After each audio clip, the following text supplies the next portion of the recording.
Assalamualaikum warahmatullahi wabarakatuh. Kita kembali lagi untuk kegiatan praktikum di pekan kedua setelah pekan UTS. Kaitannya dengan pembahasan praktikum di pekan kedua, kita akan coba melakukan pengolahan data distribusi menggunakan tabel pivot.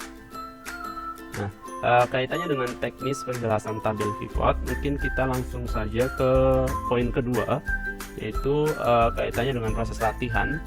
Nah, nanti Anda boleh perhatikan langkah-langkahnya untuk menyelesaikan tabel pivot. Dan sebelum kita masuk ke tabel pivot, di sini kita coba akan merapikan database-nya terlebih dahulu. Adapun perapian, nanti urutan-urutan prosesnya ada di latihan yang ada di samping sini. Yang pertama, Anda lakukan buka file yang telah diberikan. Filenya merupakan data pengiriman barang perusahaan. Ini kaitannya dengan data pengiriman barang dalam perusahaan. Nanti data ini kami bagikan ke Anda. Dan kemudian langkah yang kedua adalah buatkan fungsi filter pada judul tabel untuk seluruh sheet yang diberikan. Nah, caranya seperti ini. Yang pertama, Anda boleh blok semua judul kolomnya dalam tabel. Kemudian Anda pilih fungsi filter dan Anda aktifkan. Ini sudah selesai. Dan kemudian langkah yang ketiga, identifikasi kolom yang belum terisi, kemudian isi kolom kosong berdasarkan data customer yang tersedia ya. Poin yang pertama adalah tambahkan atau insert company name pada sheet data. Berarti langkah berikutnya adalah kita akan menambahkan kolom dan Anda tulis aja judul kolomnya dengan company name. Nanti posisinya ada di sini ya, insert. Oke,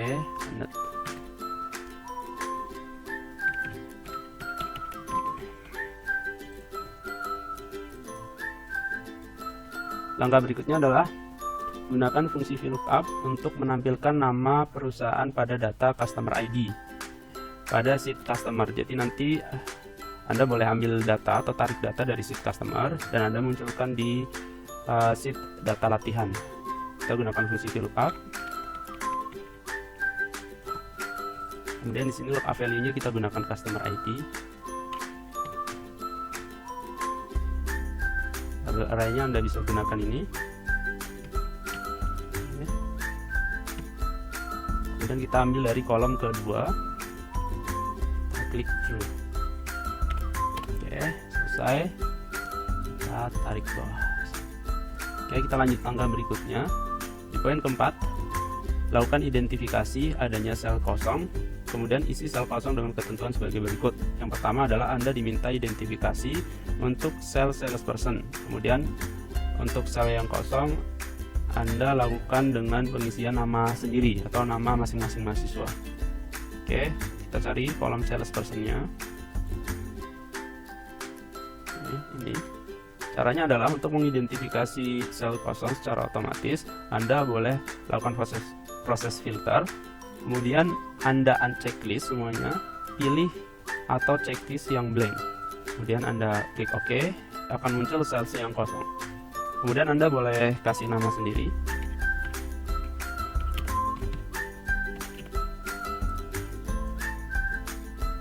Oke, setelah Anda update untuk sel yang kosong, kemudian kembalikan lagi database seperti semula dengan cara checklist semuanya dan Anda OK.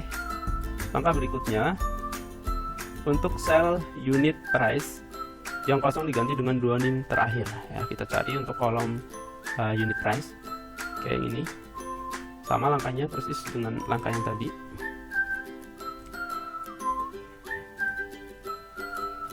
Misalkan 2 nim terakhir saya adalah 21. Ini Anda tarik ke bawah. Jangan lupa Anda kembalikan lagi ke data berikutnya dengan cara yang sama. Kemudian lanjut ke poin kelima, di mana poin kelima ini Anda diminta lakukan identifikasi adanya data yang double input sehingga terjadi duplikasi berdasarkan order ID. Order ID adalah angka yang unik. Tidak mungkin dua buah pengiriman memiliki order yang sama. Cara penyelesaiannya adalah Anda lakukan blok seluruh data yang digunakan ya. Anda boleh blok seluruh data yang digunakan, mulai dari kolom order ID sampai kolom quantity ya. Nah, blok datanya. Ya, setelah Anda blok datanya, kemudian ada tab data ya. Anda klik data ini, kemudian di sini ada keterangan remove duplicate. Anda tinggal klik. Nah, nanti pada saat Anda meremove duplicate, pastikan untuk pemilihan kolom sebagai acuan meremove datanya itu harus tepat. Kata kuncinya adalah data yang paling unik. Di sini kebetulan data yang paling unik adalah order ID-nya. Jadi nanti Anda checklist dulu, kemudian Anda baru checklist yang order ID saja. Kemudian Anda klik OK. Kemudian di sini ada keterangan 7 duplicate value found and remove. Artinya adalah terdapat 7 baris database yang sifatnya itu sama. Nah, ini sudah otomatis kehapus ya. Kita tinggal klik OK dan kehapus. Lanjut. Kemudian langkah berikutnya adalah poin ke-6, isi nilai revenue. Nilai revenue ini adalah kaitannya dengan unit price dikali dengan berapa quantity yang dapat dijual. Ini tinggal dikalikan saja.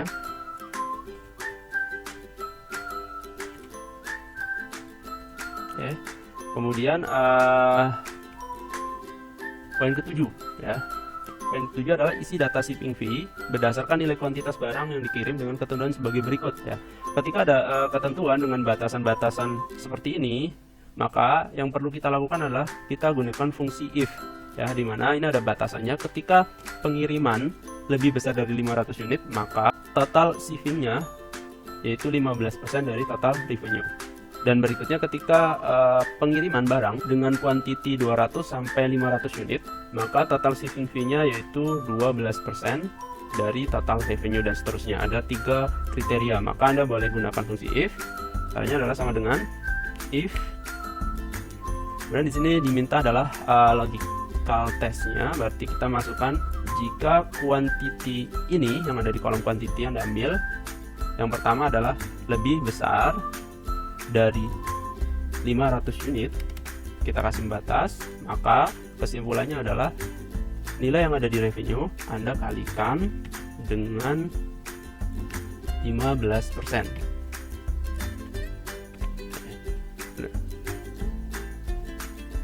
Anda kalikan dengan 15%, kemudian berikutnya kita masukkan if lagi karena di sini 3 kriteria, berarti kita gunakan 2 if. Yang kedua adalah jika jumlah barang yang dikirimkan antara 200 sampai 500, berarti sama dengan atau lebih besar, sama dengan atau lebih besar dari 200 unit. Kesimpulannya, jadi kita ambil dulu, jangan lupa ini, jika total yang ada di sini pengirimannya sama dengan atau lebih besar dari 200, kemudian kesimpulannya berarti revenue ini Anda kalikan dengan 12%.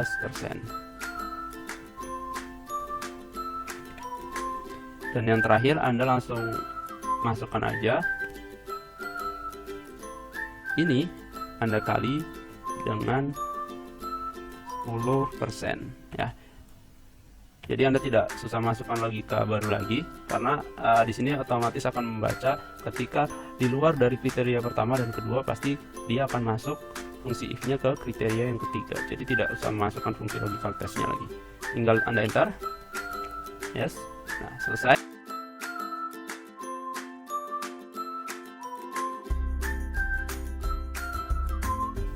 Oke, kita lanjut ke poin ke-8, di mana poin ke-8 ini kita akan coba menggunakan fungsi filter yang sudah kita buat tadi. Di mana fungsi filter ini sebenarnya kalau kita maksimalkan, ini fungsinya sangat cukup banyak kaitannya dengan proses perapihan data. Yang pertama, di sini yang diminta adalah revenue per order pengiriman tertinggi ya, dihasilkan oleh order nomor berapa. Berarti nanti kita kasih tanda aja di order ID-nya untuk revenue yang paling tinggi ya.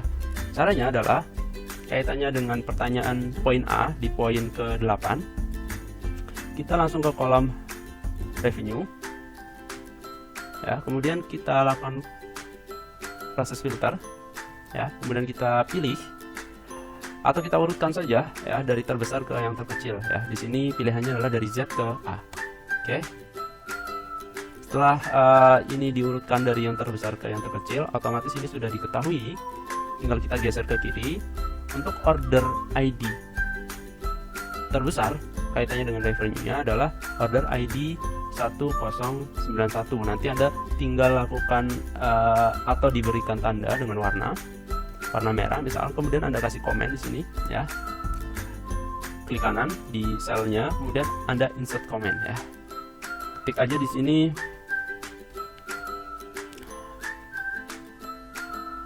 order ID dengan revenue yang terbesar ya. Oke, jadi pada saat Anda klik di sini sudah ada catatannya. Kemudian langkah yang kedua adalah nilai shipping terendah berasal dari kota mana. Berarti kita larinya ke kolom shipping fee-nya ya. Kita filter lagi karena yang dicari adalah paling murah, berarti kita urutkan dari A ke Z. Oke, ini yang paling terendah 44,85 dolar. Kita lihat originnya. Oke, ternyata berasal dari kota Baltimore ya. Nanti Anda tinggal kasih tanda, misalnya tanda warna hijau ya, karena ini paling rendah. Anda lakukan insert komen lagi di shipping fee terendah ya.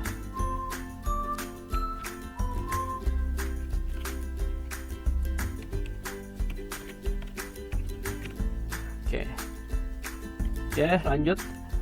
Poin yang C yang diminta adalah kategori barang yang dikirim terdiri dari jenis apa saja. Nanti Anda boleh lihat dari kolom free kategori ya. Nanti Anda tinggal klik di sini, maka di sini akan muncul kategori barang yang dikirim, mulai dari otomotif ya, chemical, clothing, komponen, elektronik, dan seterusnya ya. Ini nanti buktinya Anda boleh lakukan print screen, kemudian Anda taruh di bagian kanan atau bagian bawah database-nya ya. Oke, lanjut berikutnya. Di poin yang D, urutkan data berdasarkan nama salesperson dari A ke Z ya, sama persis ya. Salesperson dari A ke Z, berarti nanti tinggal dari ini ke sini ya. Oke, berikutnya hanya menampilkan produk dengan kategori elektronik ya. Kalau dibatasi database-nya yang ditampilkan, berarti lari ke Frequencer lagi, Anda unchecklist, kemudian yang Anda checklist adalah khusus barang elektronik saja. Anda klik OK, dan ini muncul untuk elektronik saja ya. Kemudian kalau datanya seperti ini, nanti Anda boleh lakukan copy data ke sheet yang lain untuk bukti pengerjaannya. Poin yang ke F, hanya menampilkan data dengan tipe pembayaran kredit card saja ya. Berarti di payment tipenya Anda boleh klik yang kredit card saja. Oke, sebelum ke sini jangan lupa ya, Anda kembalikan dulu tadi database-nya, baru masuk ke sini, kemudian Anda unchecklist, checklist yang hanya kredit card saja. Ya, ini akan muncul seperti ini. Jika sudah selesai, jangan lupa Anda kembalikan database-nya lagi seperti semula dengan cara checklist semuanya ya. Oke, ini kita kembalikan urutannya yang betul berdasarkan order ID ya. Berarti kita klik dari A ke Z. Nah, ini sudah urutannya sama persis dengan yang tadi. Kalau sudah selesai, untuk proses perapihan data, baru kita masuk ke dalam poin 9, di mana di poin ke-9 ini baru kita bahas mengenai pivot tabelnya ya. Caranya untuk memunculkan pivot tabel, Anda cukup meletakkan kursor Anda di dalam database yang tersedia di tabel ini. Bebas nanti Anda taruh di mana saja. Kemudian Anda klik insert, kemudian di pojok kiri atas di sini ada tools berupa pivot tabel. Anda klik saja. Kemudian di sini ada new worksheet, kemudian ada existing worksheet. Nanti Anda pilih yang new worksheet aja, dan nanti pivot tabelnya akan muncul di worksheet baru.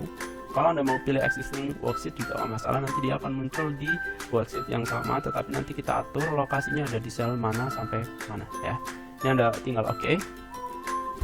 Ini sudah muncul untuk pivot tabelnya di worksheet sini. Kemudian kita akan mengolah data yang ada di sini ya. Caranya yang pertama adalah kita coba penuhi permintaan yang ada di tabel. Oke, kita langsung loncat saja ke poin 11, karena poin-poin yang tadi sebenarnya sudah kita kerjakan. Di poin yang 11 ini, dari pivot tabel yang sudah kita munculkan di sini ya, nanti diminta yang pertama adalah tampilkan peringkat salesperson berdasarkan revenue dan shipping fee. Nah, nanti ini ditampilkan dalam bentuk bar chart. Caranya adalah nanti di sini ada shortcut dari masing-masing kolom database ya, kolom database yang ada di data sini. Nah, kita tinggal tarik saja ke area sini sesuai dengan kebutuhannya. Berarti kalau yang diminta kaitannya dengan peringkat salesperson ya berdasarkan revenue dan shipping fee-nya, berarti kalau kita gambarkan dalam bentuk tabel, nama dari salesperson itu akan kita jadikan sebagai judul dari masing-masing row ya, judul dari masing-masing row atau baris. Nanti kita tinggal tarik, kita cari salespersonnya di sini. Nah, ini nanti kita drag, pindahkan ke row labels. Oke, sudah sesuai dengan kebutuhan kita. Kemudian yang kedua adalah dia akan diperingkatkan berdasarkan revenue dan shipping fee-nya. Berarti kita tinggal tarik kedua data tersebut. Dari revenue, kita karena kaitannya dengan revenue ini value-nya atau nilai yang akan kita hitung, maka kita masukkan ke value sini ya. Dan yang kedua adalah shipping fee-nya, kita masukkan ke sini. Oke. Ini udah selesai. Kemudian langkah berikutnya adalah diminta diurutkan atau di ranking ya. Ini tinggal Anda blok seperti ini, kemudian Anda filter dari A ke Z atau Z ke A ya. Kayak seperti ini. Kalau enggak langsung aja dua-duanya. Ini otomatis nanti ke filter dari Z ke A ya. Oke, kalau sudah selesai seperti ini, nanti Anda tinggal convert ke dalam bentuk bar chart, karena yang diminta di sini laporannya dalam bentuk bar chart. Caranya Anda tinggal klik saja di sini, nggak usah Anda blok, klik saja. Kemudian Anda klik insert ya, kemudian Anda pilih bar chart ya. Kan seperti ini bar chartnya. Nah, ini bar chartnya udah selesai. Dan kemudian jika sudah selesai, ini saya perbesar saja biar Anda tidak bingung. Nih ya, Anda copy paste saja, nanti kaitannya dengan pelengkapan kayak legendanya dan seterusnya ini nanti Anda lakukan aja secara manual, karena ini tinggal atur aja kaitannya dengan layout, kemudian desainnya dan seterusnya ya. Desain seperti ini ya, nanti Anda kasih judul di sini kaitannya dengan salesperson ya, ranking.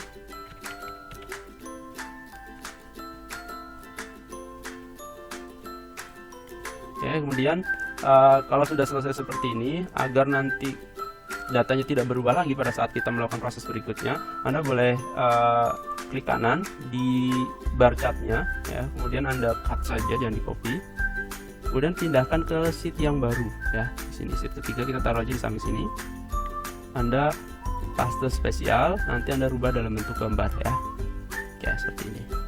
Jadi nanti ketika kita masuk lagi ke sheet pivot tabel ya, kita rubah datanya, tidak akan berubah bar chart yang sudah kita olah tadi. Langkah berikutnya kita lihat lagi poin yang B, fluktuasi kuantitas pengiriman per tanggal order ya. Ini diminta untuk ditampilkan fluktuasi kuantitas pengiriman per tanggal. Nah, nanti disajikannya dalam bentuk line chart ya. Kita kembali lagi ke tabel pivot. Nah, ini Anda remove aja data yang tadi sudah tidak terpakai. Caranya tinggal klik yang ada di sini, arah panah ke bawah, kemudian Anda remove file. Oke, yang kita masukkan adalah kaitannya dengan kuantitas pengiriman ya, fluktuasinya. Berarti karena diminta per tanggal, kita masukkan tanggalnya di row label, kemudian quantity pengirimannya di value. Nah, kalau sudah seperti ini, Anda klik sembarang tempat di sini, kemudian Anda lakukan sama persis, sajikan dalam bentuk line chart ya, seperti ini. Nanti judulnya disesuaikan dengan permintaan tadi. Ini Anda cut, pindahkan lagi ke sheet yang berbeda ya. Dan Anda paste spesial. Nah, seperti ini.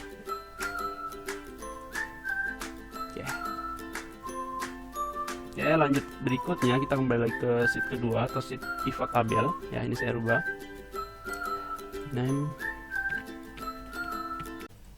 Kita lihat di permintaan yang ketiga atau yang C, ini diminta fluktuasi kuantitas pengiriman per minggu dari tanggal order ya.